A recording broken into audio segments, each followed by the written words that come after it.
Olá, gente. Meu nome é Clara. Vou apresentar aqui o trabalho do meu grupo, que se chama Do Mato ao Mar, Biodiversidade, Memória e Resistência na Pedra do Sal. Bom, gente, o trabalho ele é resultado de uma experiência vivida na disciplina de estágio básico 3 do curso de Psicologia da Universidade Federal do Delta do Parnaíba, né? A comunidade da Pedra do Sal, que a gente estudou, ela é situada no município de Parnaíba, no Piauí, e possui cerca de 1.500 habitantes do território, né?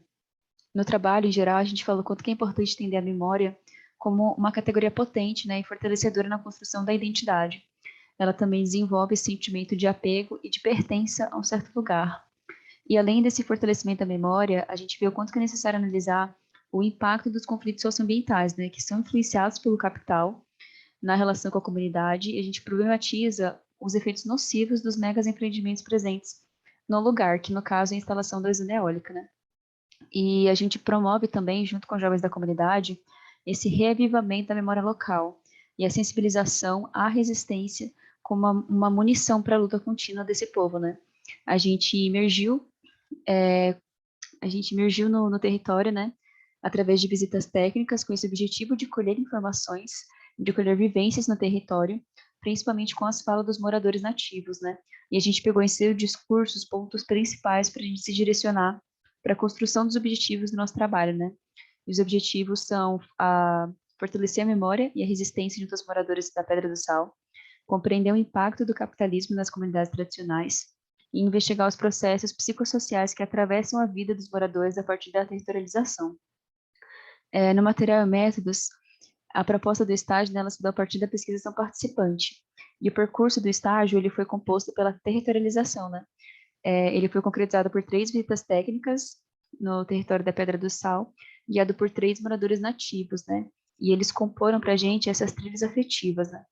O registro que a gente fez das visitas foi pela produção de diários de campo e de fotografias, e como intervenções, né, a gente realizou uma oficina com as crianças da comunidade, mediada pelos moradores, que foram nossos preceptores de estágio, e na universidade a gente fez uma roda de conversa com esses moradores e estudantes, a gente apresentou o resultado do estágio junto com a comunidade acadêmica, né?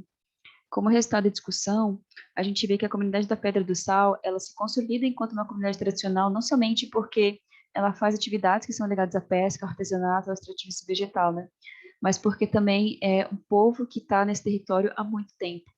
Então, a pesca artesanal, que possui uma função de subsistência para as famílias, ela acaba sendo um dos exemplos mais emblemáticos, né, para a gente construir e ver como se dá essa relação sustentável entre a comunidade e o seu território, quanto eles veem uma importância gigantesca na preservação ambiental.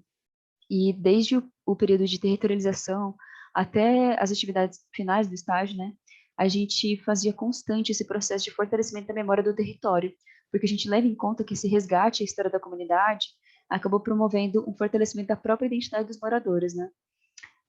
Com as atividades que a gente desenvolveu, ficou evidente, né, as mudanças nas relações e no espaço para os moradores, né, principalmente em decorrência dos conflitos socioambientais no território, né.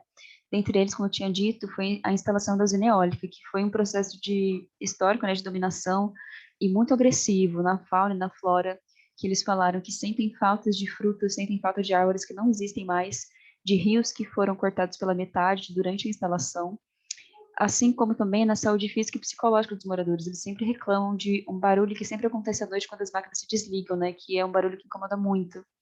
Então a gente vê o quanto a memória ela assume esse papel de combustível para a luta de reapropriação do território da Pedra do Sal pelos moradores da comunidade, né?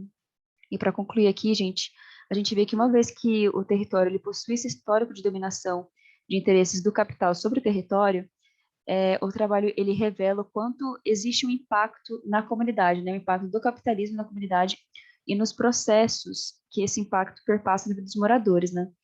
A gente demonstrou também que através desse fortalecimento da memória local, a gente consegue construir uma identidade comunitária na comunidade e a gente consegue também construir uma resistência cada vez mais forte pela luta na reapropriação do território. A gente viu o quanto que é fundamental também que as histórias e tradições da comunidade elas sejam perpassadas para os grupos mais jovens, né, para que tenha cada vez mais essa resistência, que eles lutem contra essa insistência da monopolização dos recursos naturais e da concentração de capital pelas grandes corporações. Aqui são as referências básicas, gente, existem algumas mais, né, mas foi basicamente isso, espero que vocês tenham gostado.